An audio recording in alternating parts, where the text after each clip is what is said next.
Hello, sports fan. This is Stephen Hill for Sports Choice Plus. I'm bringing you a very special breakdown. I'm going to be bringing you Contender or Pretender series, Miami Dolphins. Before I get right into that, I want to make sure you're subscribed to the YouTube channel so you can get all the updates, all the breakdowns. Without further ado, let's get right into it.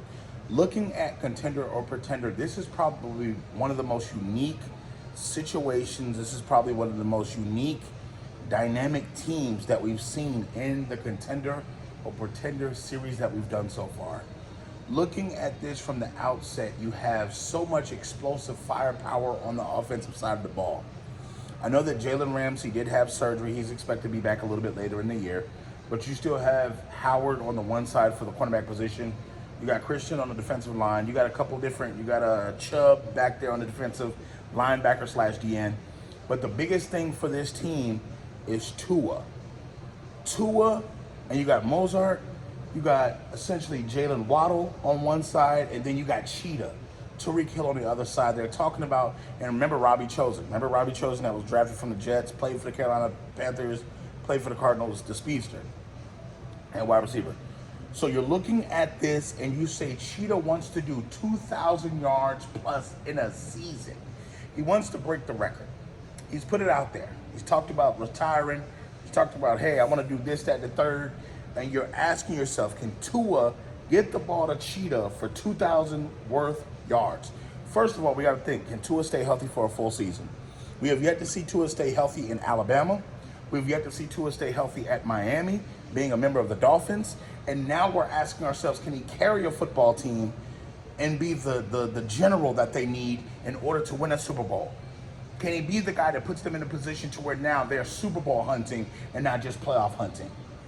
So at this point in time, I'm looking at this roster, I'm looking at it top to bottom, and I'm saying they have depth at a couple of different positions.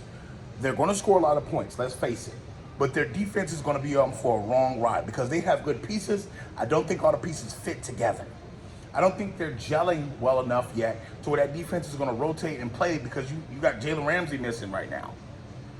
If I had to pick which one was better, Howard or Ramsey, I would pick Ramsey. Even though Ramsey gets beat a little bit more, he's a baller. He takes chances. I'll give you that. He's reckless sometimes, but give me the guy that's going to put his ass on the line and go out there and bust his butt every single time. That's going to go for the interception and occasionally miss. When I'm thinking about Tua, will he stay healthy behind that offensive line long enough for them to get something done? How many games will Tua miss this season out of 17? Will he miss 2, 3, 4, 5, 6? How many concussions will Tua have? I know he talked about doing jiu-jitsu. He talked about boxing. He talked about learning how to fall properly. He talked about learning how to take hits differently. But it's all fun and games until you got a 300-pounder coming off the corner and knocking the dog crap out of you. So when it comes down to it, are we talking about contender or pretender for the Miami Dolphins?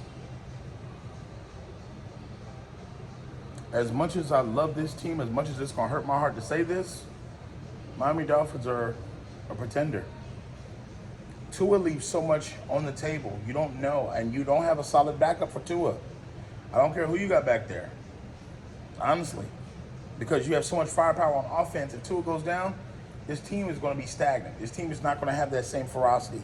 Now, I know Tua can throw darts. He's accurate. He can.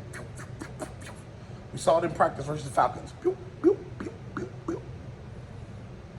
But what happens when the offensive flow doesn't hit right when it's supposed to? What happens if Tua takes hits early on and gets beat up? Then what? That's what I'm seeing in the future. I see 10 games where Tua possibly will be in or play in, maybe start to finish. But how many games does he limp to the sideline with a neck injury, with a head injury, with a back injury, with a foot, with a toe? You know, so at this point, until the Miami Dolphins prove something to me, I think they're a pretender. They're going to need a new quarterback. Tua's not the quarterback to take them to the next level. I think he's a good quarterback, but you got to think, the Dolphins aren't where they need to be to say that they're an elite team yet. They're still in the division with the New England Patriots, with the Bills, and also with the Jets. I feel like the Jets and the Bills may snatch those 2 playoff spots, leaving the Miami Dolphins SOL. Because the AFC is loaded. AFC is fully loaded. There's going to be so many surprises coming out the AFC for the playoffs. So all you Dolphins fans, get in the comment section. I'm sorry. All you NFL fans, get in the comment section. Definitely check out Sports Choice Plus for all the breakdowns and all the updates. Make sure you subscribe so every single time I go live with a video or I go live on a live stream, you can definitely tap in with me. And we'll see you in the very next video.